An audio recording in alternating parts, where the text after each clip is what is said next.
মানুষ বেঁচে থাকেন তার কর্মের মাধ্যমে। মহান আল্লাহ পাক যদি চান কোনো ব্যক্তিকে উপরের দিকে উঠাবেন, তাহলে সারা জাহানের মানুষ একত্রিত হয়েও কিন্তু তাকে নিচে নামিয়ে আনতে পারবেন না। আবার ঠিক অনুরূপ মহান আল্লাহ পাক যদি চান কোনো ব্যক্তিকে নিচের দিকে ধাপিত করবেন, তাহলে সারা জাহানের মানুষ হাজার চেষ্টা করেও তাকে উপরে উঠাতে পারবেন না। আলোচনার শুরুতে আপনাদেরকে এই কথাটা এজন্য বললাম যে অবশ্যই তার কর্মের উপরে নির্ধারণ করতেছেন তার ভবিষ্যতের পথ চলা কী হবে। আমি আজকে একটা বক্তব্য শুনলাম, সেই বক্তব্যটা হচ্ছে ছাত্র শক্তির একজন নেতার বক্তব্য। যদিও তার বক্তব্যের মাঝে তিনি ভুল বলেছেন, সেই ভুলের দিকে আমি যাব না, কিন্তু তিনি যেটা বোঝানোর চেষ্টা করেছেন, ডিসেম্বরে পাকিস্তান বাহিনী আত্মসমর্পণ করেছিল আমাদের নিরস্ত্র বাঙালিদের কাছে। সেই ডিসেম্বরে শেখ হাসিনাকেও আত্মসমর্পণ করতে হবে এবং তারা তার রায় কার্যকর করবেন, এরকম বক্তব্য তিনি দিয়েছেন ছাত্র শক্তির একজন নেতা। তার এই বক্তব্যটা মানুষ কিভাবে নিচ্ছে সেটাও বলবো না, আপনি আপনার অন্তরকে জিজ্ঞাসা করুন যে আদৌ তাদের মনের আশাটা পূরণ হবে কি না। তারা হয়তোবা এই বিষয়টা ভুলেই গেছেন যে জুলাইকে কালো স্বাধীনতা আখ্যা দিয়ে জাতীয় প্রেস ক্লাবের সামনে ব্ল্যাক র্যালি হয়েছে, এ কথা তারা ভুলে গেছেন।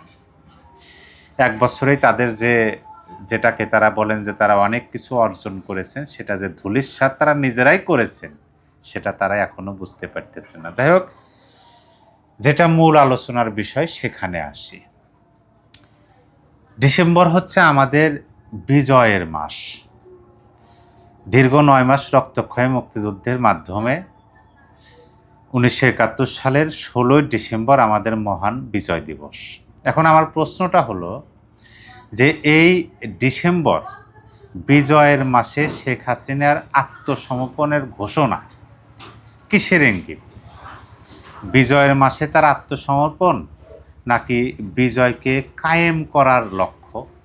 এই বিষয়টা নিয়ে আলোচনা করি। দেখেন, আমি যদি উদাহরণ টানতে চাই, তাহলে অতীতে যে সমস্ত মহান নেতা বা নেতাগণ প্রয়াত হয়েছেন তাদের উদাহরণ টানতে পারি।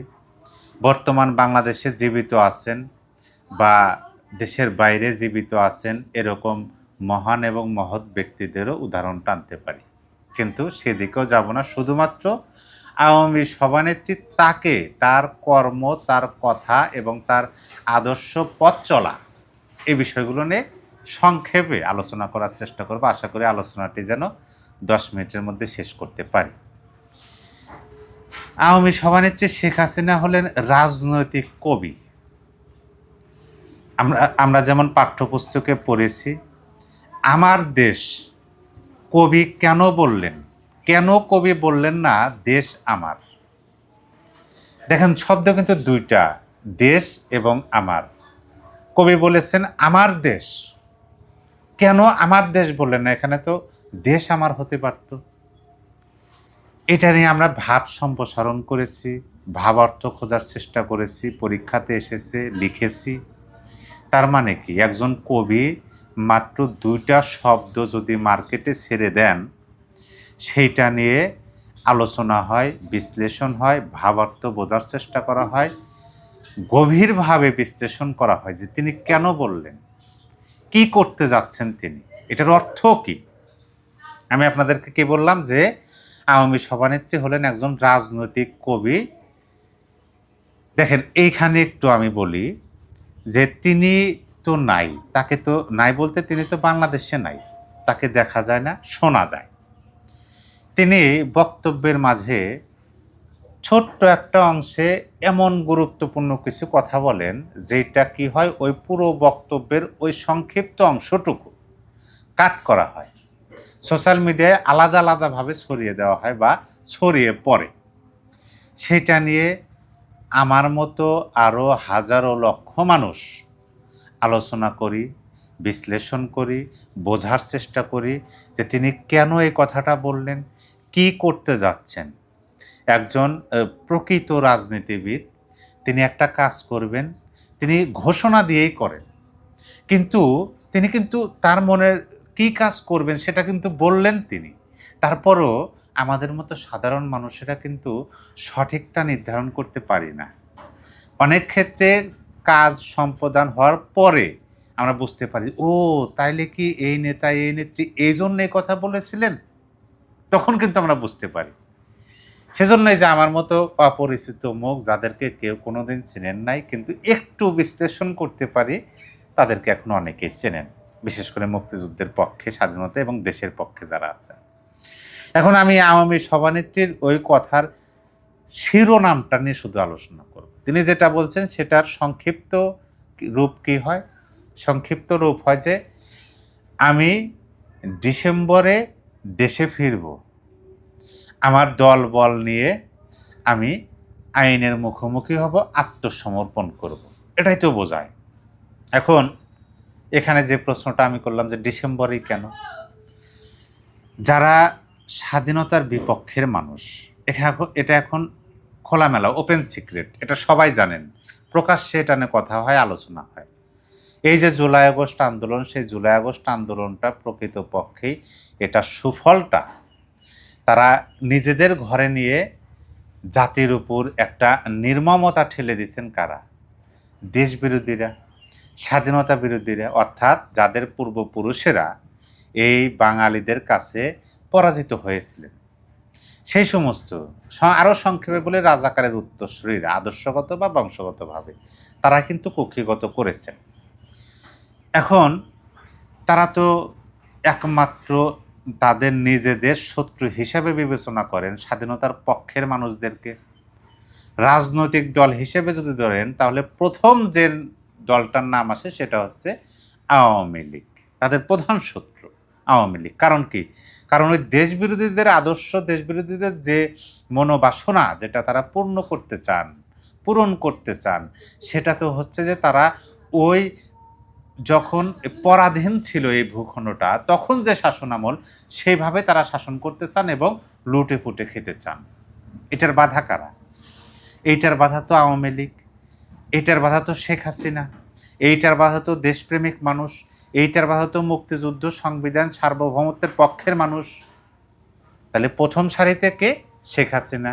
তাকে যদি কোনোভাবে কিছু করা যায় তাহলে কিন্তু তাদের পথটা অনেক সহজ হয়ে যাবে।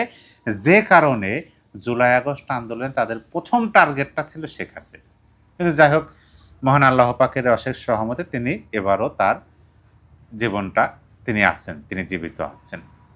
এখন আমি সভানেত্রী বলা মানে এই ঘোষণা দেওয়ার পরিপ্রেক্ষিতে খুশি হওয়ার বিপরীতে তাদের মনের মধ্যে টেনশন, ওই দেশবিরোধীদের কি হতে পারে, তিনি কি আদৌ আত্মসমর্পণ করবেন নাকি অন্য কিছু ঘটতে যাচ্ছে, এই যে সন্দেহটা, এই সন্দেহটা কেন বাসা বাঁধল? কারণ ওই যে কেন এই কথা বললেন, এই কথার মধ্যে ভাবার্থ কি, এটা তারাও খোঁজার চেষ্টা করতেছে।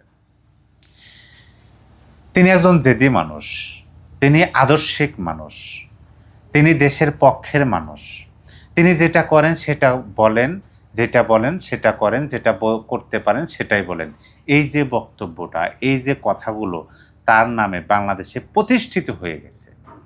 এখন আমরা এটাও জানি, আমরা পাঠ্যপুস্তকের ভাষায় পড়েছি যে স্বাধীনতা অর্জনের চেয়ে স্বাধীনতা রক্ষা করা অনেক কঠিন, যেটার প্রমাণ বাংলাদেশ বর্তমান সময়।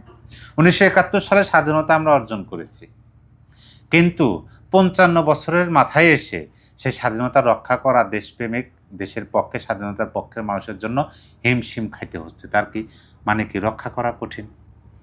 এখন তাদের টার্গেটটা কি? অর্থাৎ আওয়ামী লীগের টার্গেটটা কি?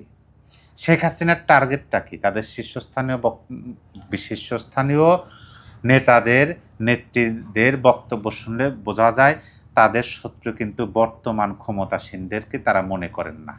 তারা মনে করেন তাদের একমাত্র শত্রু স্বাধীনতা বিরোধী যারা আছেন এই দেশে, পাকিয়ে বীজের আদর্শ যারা আছেন, তাদেরকে মোকাবেলা।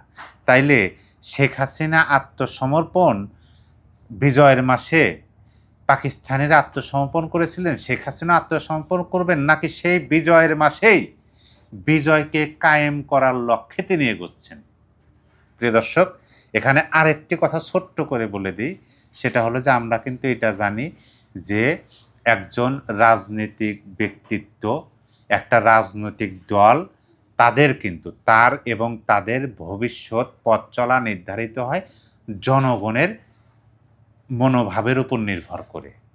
আমরা কিন্তু এইটাও জানি মহান আল্লাহ পাক তিনি স্বয়ং নিজে কিছু করেন না, কোনো না কোনো মাধ্যমে করেন।